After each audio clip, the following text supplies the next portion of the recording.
So welcome to the third episode of this series. Today with me is Mr. Mcfarland, and we're going to be discussing about the church more as a whole. I think people have really different experiences with the church, and today we just wanted to address how the church can be both what we call a toxin and also an antidote, and how to approach different scenarios in life with the knowledge that we belong to this institution, I guess you could say, that has been very hurtful to people in the past, and having that humility there. So, Mr. Mcfarland, this is something that you talk about a lot in your class. Where did you first encounter this idea of toxin and antidote? Great to be on here, Mona. This is awesome. Oh, Great hi. idea. It's all good. Yeah, the whole idea of toxin and antidote, which this preceded like this whole pandemic thing, like the idea, sort of having this analogy, but that came to me through a host of readings and different people that I've encountered who are well aware of this conversation. Hence, we call it a conversation between this idea that the church or things being done, like religion is the broader category, right? Things being done in the name of God, which has been going on for a very long time, that are problematic, that we might label as or call the toxin, that takes human conflict, that takes things that are not right in our world and actually makes it worse, right? Like that can actually advance things that are not positive. Well, at the same time, you have people on the other side of the aisle in this conversation who are saying, no, but actually, like religion, or if I can go down to the level we would speak, Jesus is the answer, right? Like Jesus will deliver us from this, or that the church has a message of hope to proclaim. And how do we square that circle is sort of how this whole thing started. How do we have, on the one hand, a whole group of people who see religion as the worst possible thing that is actually the root of all evil, and then you have other people on the other side who are saying, no, this is actually how we get ourselves out of the mess. That, to me, I don't know if I coined the phrase toxin antidote. That's something that we talked about in our class. One scholar, thinker that I would give credit to, and I think I gave this reading when we were in IB, is Pastor Tim Keller. He talks about this in one of his books, about he calls it the biblical critique of religion. So the Bible itself critiques religion. And so he goes back and forth with this. And I took that and then started to apply it to current events, to social studies, and to history. So just so we're all on the same page, as a history teacher, you're probably very familiar with how the Bible has been used to support like evil things, but maybe not everyone's on the same page. So yeah. What are some examples of how that's happened in the past and is still happening right now? Great question. I think probably there's two that sort of bubble up to the surface. One of them would be slavery as a historical issue. And by that, I mean what's called chattel slavery, particularly the transatlantic slave trade, race-based slave systems, economic systems that were supported by, that were approved by, even justified by particular groups of Christians, namely colonial American Christians, Christians in parts of South America, who were slave holders and owners, and who not only, it's not like they were trying, like we might say, oh, they're twisting the Bible, right? Or they're misapplying it. I would say they're misinterpreting or misapplying it. They viewed it as entirely legitimate, right? That this is, I'm going to use a fancy phrase, this is God ordained. God means for this to happen, right? Or this is our God-given right, or something like that. And then the flip side, where you see that antidote coming in, of course, historically, the famous example is the abolitionist movement. So the organized political movement that was led largely by followers of Jesus, believing Christians, who saw this as completely antithetical, as completely an affront to the biblical vision of justice and harmony and peace and sort of the brotherhood, to use a phrase, of humanity. And so you have two groups that are reading the same book, and they arrive at different conclusions. So that would be one big sort of historical example. And the other one that's really present in our time, of course, is around gender, gender relations, the relationship between the genders, and the idea of equality, ideas of value and worth, and even the particular gender roles. There are more traditional conservative readings of that, and there are more progressive, egalitarian, equality-driven messages, both coming from the Bible. So if I can put it this way, and I quoted Tim Keller, one of the other voices that is deeply meaningful was an author and a writer named Rachel Held Evans. And if you've been in any of my classes, students who are watching this, you know that I use a number of her books. And she talks about, she uses sort of this back and forth because she's playing with this idea as well.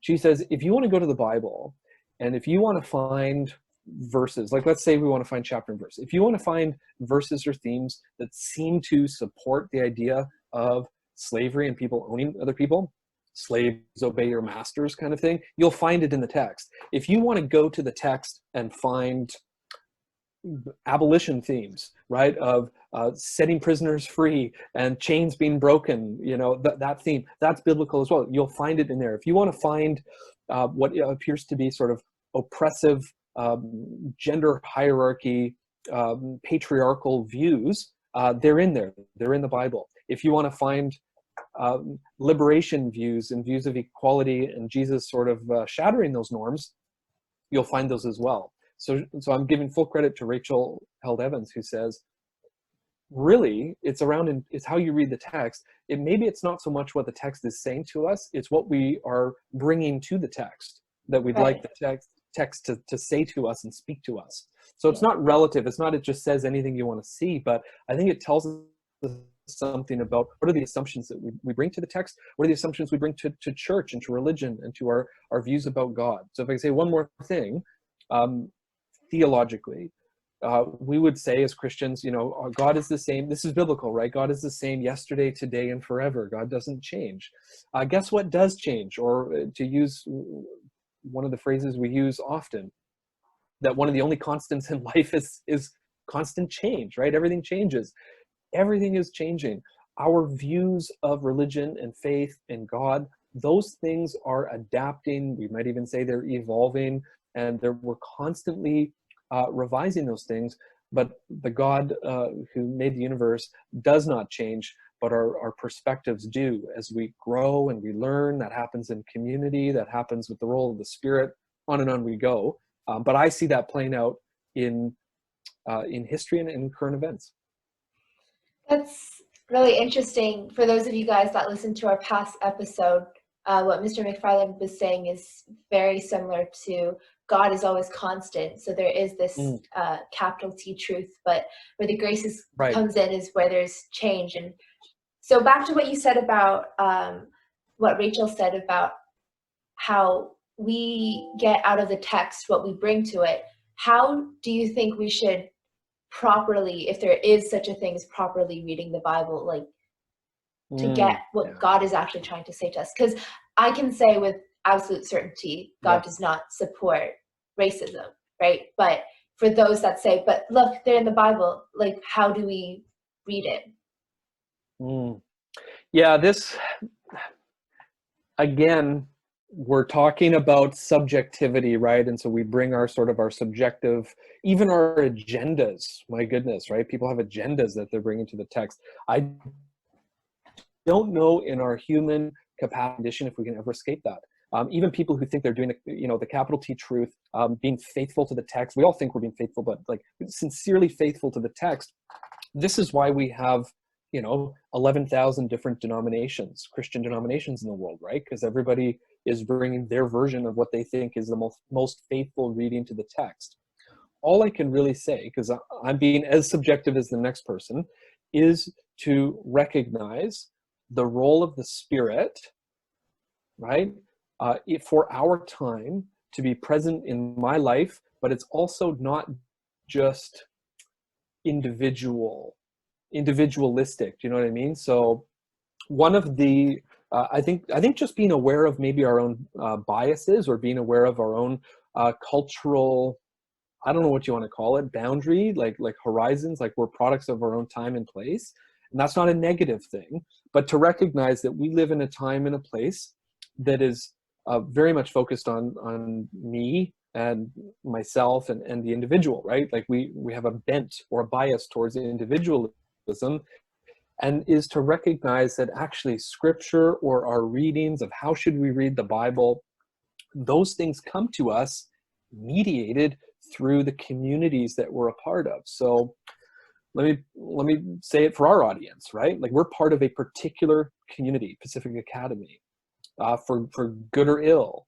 There's some positive things, there's some baggage that people have to deal with. I often talk about this, but for good or ill, for whatever length of time you as a student have been here, or you're on staff or what have you, we're part of the PA community that has molded and shaped us probably more in unconscious ways than ways that we're even aware of, right? Like we rub shoulders when we're not quarantined, right? Literally, like with people and ideas, and we grapple. And so there's a biblical theme, the idea of iron sharpening iron, right? And that's that community building. And I think there's something to us being the people of God, right? That God is redeeming a people. And so that is going to look and sound and feel different.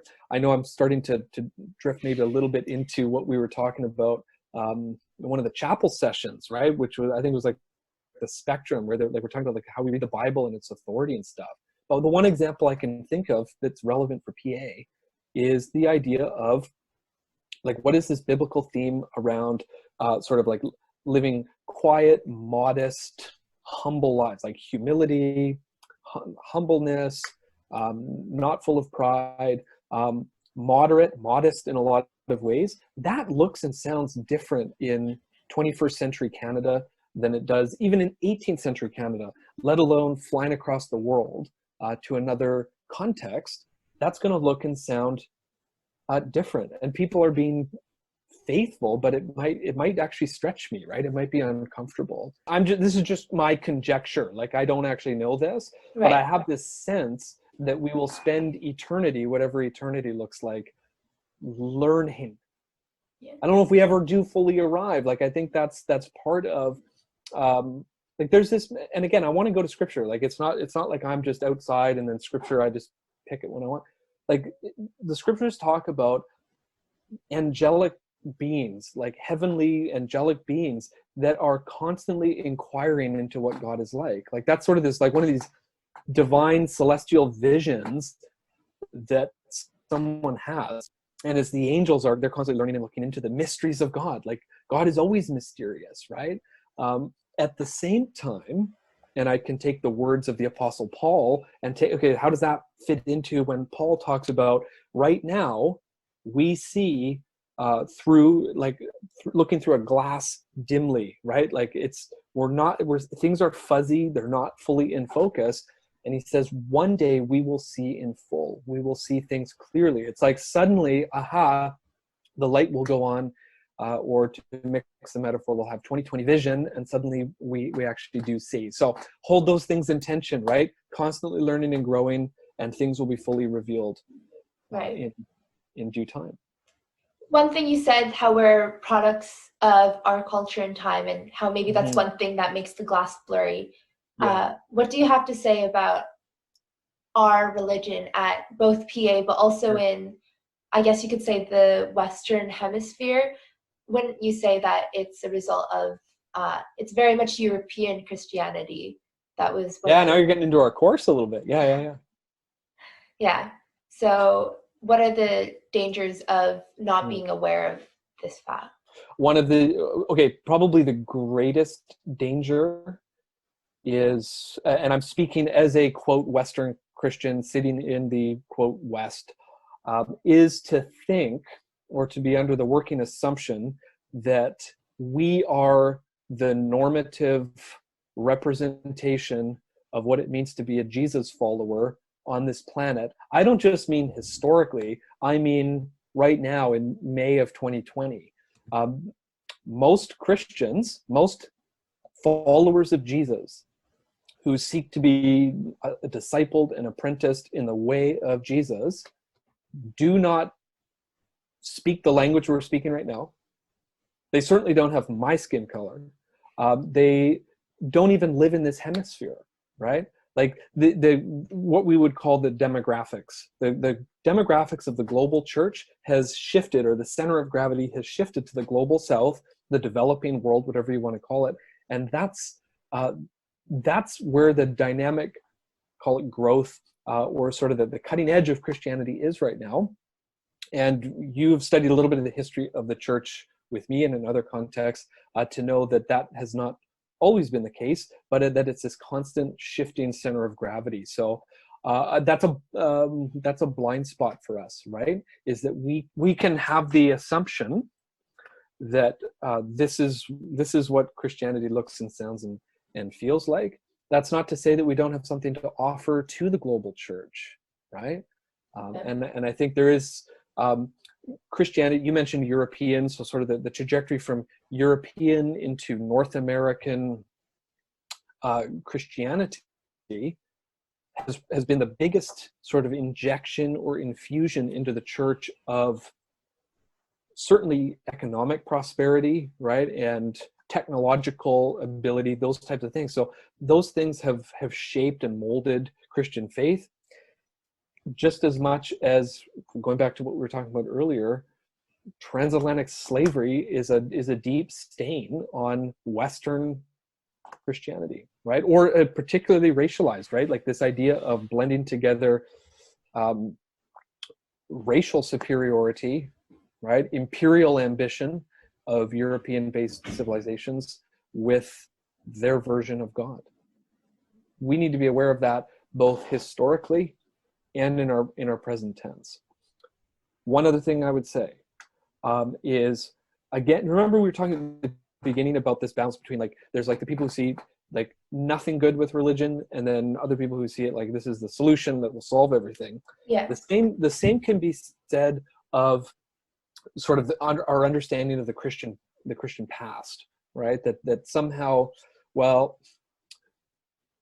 white, English-speaking, Anglo-Saxon, Protestant, European, evangelical Christianity, whatever labels you want to affix to that it's sort of irredeemable. Like it's like that has been a scourge, and we have to sort of throw that all off. No. Like there have been contributions, of some of them. We don't have to go into, like around the Great Awakenings and religious revivals in American colonies, in North America, in England. The rise of hymnody and church music, and these have been gifts to the global church, like in one sense. So it's not all or nothing. I guess at the end of the day, I reject a whole bunch of binaries, right? About absolute good, absolute evil, which itself is taken from, that's kind of a Judeo-Christian way of viewing things, right? It's like the devil on one shoulder and the angel on the other shoulder. That's a really constructed idea of how we approach things. So to be aware of those as pitfalls in, I used the word before, being faithful. What does it mean to be a faithful follower of Jesus?